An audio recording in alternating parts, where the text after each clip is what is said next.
Greetings and salutations, Galaxians. Welcome to episode number 11 of the Galaxy CDs, Rocks, and Flips Reseller Talk Podcast. In today's episode, we're going to have some viewer questions and comments. We'll have a quick reselling tip. We'll dive into some reselling news. And, of course, we'll have the weekly Galaxy CDs, Rocks business recap. Hope everybody is having a good week out there. We are going to dive right in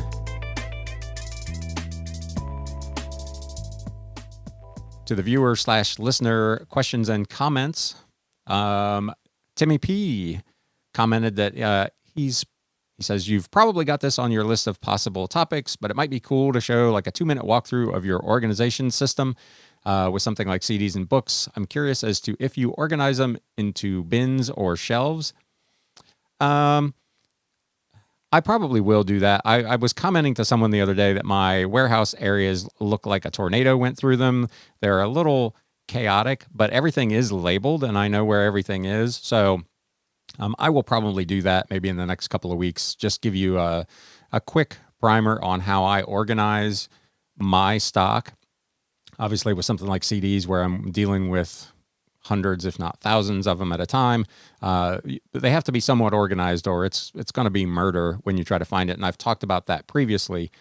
The hard work that you do up front pays dividends on the back end when you're able to go find an item quickly and easily to get it packed and shipped and on its way. You don't want to spend 20 minutes looking for one $10 CD. It's not a productive use of your time. So spend the time up front, and I will Timmy, I will try to do a video in the next couple of weeks to give you kind of a walkthrough of at least how I organize the stuff. I'm a little embarrassed about the look of my stockroom, so I may not show you the actual stockroom, but I'll definitely show you the theory behind what it is I'm doing. Let's see, what else we got here. I commented in the video I did, the first impressions of eBay managed payments, about when you're doing listings, sometimes the ISBN and the UPC on eBay stores information which is actually ultimately not correct, and there doesn't seem to be a good way to fix it. If you edit one, it deletes the other and vice versa, which is kind of problematic. Alice Goes Nomad commented, so yeah, I was really irritated by the inaccurate eBay autofill info for some honey I listed. When I used Sell Similar that had the MPN and eBay item number, the food description section included organic. The product I had was not organic, but the company has organic in its name. Some of their other products are organic, and it's from New Zealand, so probably different labeling regulations. Product has nearly instant sell-through, and I had 12 jars, so I made my own listing. When I Googled the problem and didn't find an answer, I thought about contacting eBay, especially since the term organic is a highly regulated term in the US, but never bothered. If I get the honey again, fingers crossed, I may just do that. I've also noticed it on several book listings. One is sold, but several others are still around. It's only been a few months, but I may change their info when I ever update those listings. And yeah, that's kind of my experience. The autofill, really, I guess in the end, it doesn't cost you any additional time, but it's kind of annoying. For instance, there is a record label called China Records. And every time I put in my item title that a particular CD is from China Records, eBay's autofill automatically fills in the country of origin or manufacturer as China. That's not right. So I get what they're trying to do. They're trying to make that process easier for you. But in the end, it's so scattershot and it's so marginally accurate at what it's filling in that it's almost not worth having it happen. And the bigger issue, like I said, is the ones that are locked to the ISBN and the UPC, not necessarily the autofills, which are annoying enough on their own, but are fairly easy to change. It's the ones that you're not able to edit at all that can really leave you in a bit of a dilemma, like I said in that video, about which is more important, the actual catalog number, UPC or ISBN, or an accurate description. One of the biggest things I've noticed, particularly with CDs, is that the release dates are probably 90 to 95% of the time, they're off by a year. If an album was released in 1997, eBay has it attached to that UPC as 1998. If you try to update the year, it deletes the UPC from your listing. And when you go to list it, you get a warning, no UPC added. You go in, you put the UPC in, and it changes the date from what you put back to the 1998. And it's a really interesting dilemma that I don't have a good answer for, but it's very frustrating. Jessica Michael commented about the part of managed payments where she's having some issues. She has not been paid since the switch. She set daily payouts. I figured it might take some extra time to process, so I didn't sweat it right away, but I'm still waiting. All of the older payments have finished processing, so not sure what the holdup is. Tried to reach out to eBay, and they told me they'll look into it, but that's about it. Have tried calling again with no luck. When I request a call, it says 3-minute wait time, but I've gotten no callback for 4 days. So yeah, pretty bummed out so far. Guess it's just a waiting game. Those are the kind of stories that we're hearing from people from time to time. That I've talked to several folks who have been unable to get their bank accounts properly connected. They continue to get an error even though it's a valid bank account. I don't know that that's necessarily the problem with this one. This seems like it's more on eBay's end where for some reason they're just not processing her payments. I talked about not particularly being overly concerned about the momentary lag of a few days between the time an item sells and is shipped and the time the money is available. But if you've gone what looks like in her case weeks without getting the money that you're due, that's a real problem. And it not only creates unnecessary stress and drama in your life, but that is a legitimate cash flow issue, because when you go beyond the scope of a couple of days, most of us, most people in America don't have enough money in their bank account to survive, a big calamity of any sort. And when the source of what little funds you have is cut off because of some sort of error, that can be a real problem. So, Jessica, I hope they get that sorted out for you very quickly. Terry Zellers commented, "You are slowly converting me, and I must say by this time next year, I will have nothing but CDs, DVDs, books, 45s, LPs, and games." Sound good. I'm not sure I would advise just doing that. My point in all of this is that, and I think I told him the same thing, media is widely overlooked because there is a significant portion of it that's not worth a lot of money. But there are items that are, and if you learn either how to buy them cheaply enough, and that's something I'm going to get into in a minute, or identify which ones really are potentially worth some money, there is certainly money to be made within media. So hopefully I'm not converting you completely to the dark side, but I'm adding more bullets to your gun, as it were. P. Diddy T. Tube commented, "I love when people pass over books because that means more for me. Went back to a barn sale, told you about a couple of weeks ago, and got another about 8 large boxes of books for $60, all older antique type books." Those are good scores. 8 big boxes of books for that kind of price, even if half of them require being lotted up or taken at half price books or donated to Goodwill, your margins are going to be so good on the ones that you do sell that this will be a win for you. It is a little bit labor intensive, but definitely will pay off for you. Michael Bailey asked, "What do you use to ship CDs in to mitigate damage to the jewel cases?" So as I've mentioned, I had a record store that opened in 2000, and I joined eBay, and actually I was selling on Amazon at that time, selling CDs, primarily used and collectible, on those platforms. And since that time, I've used bubble mailers. I think it's size 0, the 6x10. Almost never have I had an issue. If I have something that's particularly valuable or the customer requests it, I may wrap it with bubble wrap before I put it in the package. If it's a cardboard, like a Digipack or something like that, I may put a cardboard stiffener in with it just to help prevent it being bent. But I could probably count on one hand the number of times over nearly 20 years of off and on shipping CDs and bubble mailers where someone has come back to me and said, "Hey, this thing showed up cracked." If you're getting decent quality bubble mailers, I think for the most part, those will do the job for you.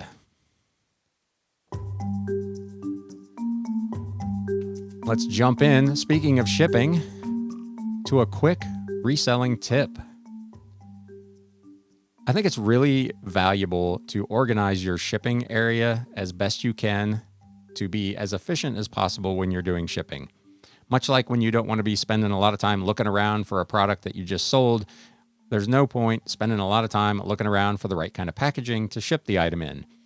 In my case, and I may show this actually in a video in the future, I have all of my, and you can see some of it, it looks like a mess over my shoulder. If you're watching this on YouTube, that is all like broken down recycled cardboard that I can use as stiffeners for paperback books and so on. The big box directly behind me, again, sorry for you on the podcast, you can't see this, is full of the most common mailer I use, which is that size 0, 6x10 for CDs and DVDs. There is a table immediately to the right of that, and underneath that are more larger bubble mailers, 12x9, 14x10, and some of the boxes that I use most frequently. So when I'm shipping all of my items, all of my most used stuff is right there where I can grab it quickly and easily. I'm not having to go to another storeroom to get shipping stuff. I'm not having to guess where things are. Everything is organized kind of in most used to least used so that I can be as efficient as possible. When I'm shipping 10, 15, sometimes 20 orders on a Monday morning, I don't want to spend any more time than I have to looking around for the tools that I need. So all of my shipping supplies, all of my equipment, my bubble wrap, my scissors, my tape guns, all of that is right there, easily accessible and ready to use. So I can get my shipping done as quickly as possible and as efficiently as possible.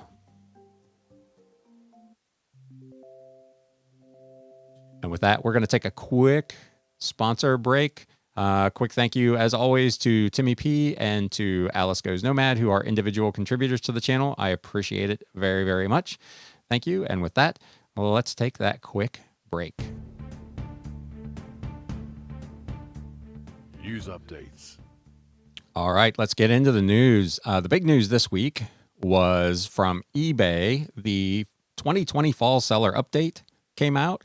I will link to it in the show notes and in the description of the YouTube video below. If you haven't seen it, it's been blasted all over your Facebook. It's probably been on Facebook, all over your eBay homepage for the last several days. So you've probably already seen it, but I will link to it nonetheless. There's a ton of updates in there, and I'm not going to try to cover all of them, but I did want to hit a few of the high points. One of the big ones, you can now, there's a new feature called Time Away. You can hide or keep your listings visible to buyers when you're away with new Time Away. This functionality replaces vacation settings, and this is the key part, is available to all eBay sellers. When you need to take time away from running your eBay business, you can schedule a break using these settings. For fixed price listings, you currently will have two options. You can hide listings from search so that buyers can no longer find and purchase the item, or you can keep listings visible so that buyers can continue to purchase them, but will be notified that you are temporarily away. The benefits, unlike its predecessor, vacation settings, again, this will be available to all sellers. You can hide and resurface your listings in almost real time to reduce any delay to a minimum, which could, of course, negatively impact your business. A new scheduling functionality will enable you to plan ahead and prepare well in advance. Estimated delivery dates and dispatch times will be adjusted when Time Away is scheduled for active listings. This means your buyers will receive realistic estimated delivery dates automatically without you having to manually change the time yourself. That is huge. If you've got, a bunch of listings in different categories and you don't want to have to go in and adjust your handling time, this is going to take care of that automatically, which is wonderful. Negative feedback related to shipments will automatically be removed when Time Away is turned on, provided you post any items by the updated estimated delivery date. If you need to take time off unexpectedly, you can set your Time Away to start immediately, and within a few hours, your estimated delivery date will be extended and your listings will be hidden if you choose that option. It is important to remember to fulfill any prior selling obligations. So I think this is huge. It will allow you to, if you decide you want to take a quick 3-day weekend, very easily go in and either hide or have the handling dates on your items adjusted quickly, easily, and automatically. So I think that's a big win. On the listing and promotion front, they're making some adjustments to the Seller Hub Performance tab, which will allow you to generate a lot more reports on your business so you can really take a pretty deep dive and evaluate what your business looks like. They are updating some features within Terapeak, which will allow for multi-user access. That begins, I believe, in October. So that's pretty cool. They are giving us the option to automatically set up and send offers to buyers. And they've made some changes to promoted listings. Probably the biggest one to be aware of is that promoted listings in the future will only be available to sellers who are above standard or top rated. So if you are below standard, you'll no longer be able to take advantage of promoted listings. I think the theory behind this is they don't want the below rated sellers to kind of spam the marketplace with all their listings in promoted fashion unnecessarily to try to A, recover their account level, and B, continue to maybe not provide the level of customer service that eBay expects of us. So that's pretty interesting. Like I said, I will link to all that below. It's worth the time to go check out all the changes. It is a pretty massive update that will be rolling out throughout the quarter. So that is all stuff that's coming. Speaking of eBay, the Motley Fool reports eBay founder stepping down from company's board in, quote, reimagining of its business. Pierre Amadayar will remain chairman emeritus at the company he created, which is basically a symbolic role. If he is invited, he will be allowed to attend meetings, but he will no longer be a voting member of the board. This move was accompanied by the departure of Jesse Cohn, also from the board. He is from Elliott Management, which is a hedge fund that revealed in January of 1999, so again, way back, that they had purchased a $1.4 billion stake in eBay. There were no reasons given for the two resignations, and eBay did say that they weren't related to any disagreements with the company. That's what they say. These things generally do revolve around some sort of disagreement on strategy or future plans. So that'll be kind of fascinating to watch what they're going to do. They are replacing those folks, indicating new directors will add significant experience and expertise at a critical time to support the technology-led reimagination of eBay. He did not elaborate. So I'm not sure what they're working on there or what their goal is, but big changes on the board at eBay. And lastly, Etsy. Interesting, this is on Yahoo Finance, and for some reason, Etsy their stock is dipping more than the broader markets and more than other tech businesses. Etsy closed at 110.57 in the last trading session, which was September 10th, according to this article. That's down 1.9% just from the prior day. The Dow did lose a little bit that day, but heading into that day, shares of the online crafts marketplace had lost 7.65% over the past month, while the computer and technology sector at large had gained 1.8%. So not sure what's going on with Etsy's stock, but they are certainly struggling. I think I mentioned it was either a week or two ago that there was some speculation that the push of Facebook for Facebook Marketplace may be having an outsized effect on Etsy's performance because they rely so heavily on Facebook promotions. So that may be factoring into this, but a pretty big change in their stock relative to the rest of the business. And now let's talk, speaking of business, about my business, Galaxy CDs Rocks. It was an interesting week, very disjointed for some reason this week. So we'll start with listings. A little light. I only managed to get 180 done this week. So this is the first time in probably a couple of months I've fell short of 200. Two reasons for that. Tuesday, if you watched my video on Wednesday, on Tuesday, I spent most of the day picking up a huge lot of books, and I started to list some of those, but that process also involved sorting, which is a little bit slower than just banging out some listings. So that slowed me down a little bit. Friday, I did a dealer trade drive, so I was out of the office for about half the day. I got home, I started to do some listings, and my good friend Gwen, who has the estate sales, sent me a text, said, I'm closing up a sale. If you can be here by 4 o'clock, all of the books, all of the DVDs, and all of the CDs are yours free. Needless to say, I loaded up some tubs in the car and headed out to that sale to pick up all that stuff. So listings were a little light, but sourcing was actually really strong this week. Again, if you caught my video on Wednesday, I picked up a little over 1,000 items for $75. This second score on Friday was a little over 200 pieces for absolutely free. So for the week, over 1,200 pieces of inventory for $75. I've already listed probably close to $600 or $800 worth of stuff from those. Both of them, there's a lot of chaff in there with the wheat. There's some stuff that's probably not very good, but at that price, other than the space and the sorting time, how do you go wrong? Those are really, really good scores. So pretty happy with that, but it did kind of mess with my week a little bit. In terms of sales, it was actually back to almost quote unquote normal for sales for the week. $1,351.78, so back over the $1,300 mark. Was very pleased with that.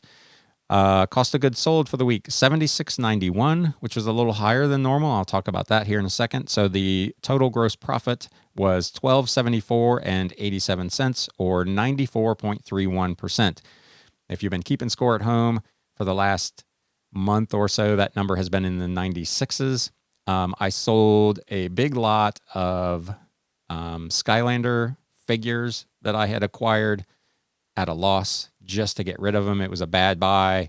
I lotted them up and I sold them probably a little bit below what I had in them. So that was a net loss on those. And I did sell one wholesale lot of CDs, which I'm doing those pretty cheap. I think I mentioned those a couple of weeks ago. It's 30 CDs for $19.99 with free shipping. So that was not the kind of normal margin I'm making on CDs. So those two things combined to kind of drag the gross margin down. I also sold a few items in the past week that are not the normal super high margin. I sold a couple of shirts. I sold a couple of hats they're good, but they're not in that 90 plus range. So overall, very pleased with that. Operating expenses for the week totaled $509.57. This week was a little bit weird because I transitioned to managed payments Tuesday morning. So I've got 2.5 days roughly of the old system where the eBay fees were not coming off on a daily basis. And then I've got the rest of the week where they were. So starting next week, pretty much everything that revolved around PayPal should be under the bridge. I've got one pending return that I need to deal with that will probably go on PayPal. I have, I think, one unpaid item still that I mentioned the other day. I think it's probably going to go unpaid, so I won't have to worry about that. So I should have transitioned completely out of PayPal and into managed payments for this coming week. So this week has some of the updated accounting practices in it, but nonetheless, net profit for the week ended up 56.61%, which is, again, very good. My target, as we've talked about previously, is 50%. So $7.65.30. Not quite where I wanted it. Two things really conspired there. The added expense of the eBay fees coming out for the second 2/3 of the week, and a little bit less gross margin for the week. So those two things were conspiring to hold the net profit dollars down. But overall, very pleased with the business this week. Let me know in comments how your business is. Are you ramping up for Q4? The stuff that I sell typically is not big, necessarily Christmas items. I expect this year, because of the pandemic, that may be a little different. There may be people looking for more unusual kind of older antique type items. So I'm a little interested to see how Q4 goes, but let me know in comments if you're gearing up for Q4, if you're doing anything different with your strategy. And with that, you have been listening to the Galaxy CD's Rocks and Flips Reseller Talk Podcast, and we will see you next week. Thanks, guys.